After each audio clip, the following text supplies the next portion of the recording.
Nicholas Cam, Getty Images. Hurricane Irma is almost clear of Florida, which means the response and recovery to the devastation the storm left behind in the state and in the Caribbean will soon be fully underway. The damage to some island nations in particular is difficult to comprehend. The small island of Barbuda had 90% of its structures damaged or destroyed, according to the Washington Post. Anguilla saw similarly comprehensive damage to its electricity infrastructure. On St. Martin, 70% of the homes had been damaged or destroyed, leaving tens of thousands in need of public shelter. 1 million people were without power in Puerto Rico, and millions more were without electricity in Florida, where the fiscal damage has not yet been calculated. If you're wondering what you can do, one easy way to pitch in is to give money to one or more of the many charities involved with the response and recovery. Here are some suggestions and a little guidance if you're not sure where to start. This ProPublica article about giving after a disaster is worth reading in its entirety, but it makes a couple of key points to keep in mind. Groups with strong local ties to their community can sometimes be the best option. You have a right to demand accountability of the groups you give to. Vox's Dylan Matthews also reviewed some good rules to follow whenever you're giving to charity. Now, if you're looking for some groups to send money or other support to as they respond to Irma, here are some options. Where applicable, we've included a rating from Charity Navigator or Charity Watch, independent groups that evaluate how well organizations perform financially and how efficiently they use the donations they receive. American Red Cross, usually the first group people think of when giving after a disaster. It says it is providing shelters for those displaced by Irma, and it has thousands of volunteers on the ground. You can give here.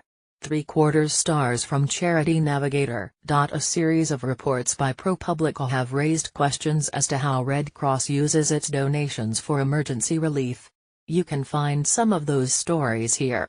Journalist Jonathan Katz also weighed in on the issue in an interview with Vox's Sean Illing. Oxfam, the nonprofit, is focusing its efforts on the Caribbean islands that were devastated by Irma. You can give here. 3/4 stars from Charity Navigator. Convoy of Hope, the hunger-focused group, is sending meals to Haiti. You can give here. 4/4 stars from Charity Navigator. All Hands, this nonprofit was recommended to Vox by disasterologist Samantha Montano. You can give here. 4/4 stars from Charity Navigator. Global Giving, a charity crowdfunding site that is attempting to raise $2 million to be used exclusively for local relief and recovery efforts. You can give here. 4/4 stars from Charity Navigator. Salvation Army, the Christian charity, is emphasizing its intentions to help with long-term recovery. You can give here. AmeriCares, the nonprofit focused on medicine and health, is seeking to provide emergency medical supplies and other basic resources to first responders and others. You can give here. 4/4 stars from Charity Navigator. Comprometidos, the Puerto Rican organization, focused on public-private partnership, is aiming to raise $150,000 for relief and recovery. You can give here. Volunteer Florida, the state-based group, is accepting volunteers and donations.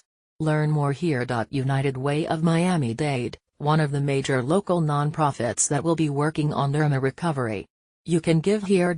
South Florida Wildlife Center, the group is centering its efforts on animals affected by the storm. You can give here. Bridget's Crossing Foundation, an animal shelter in Naples, Florida. You can give here.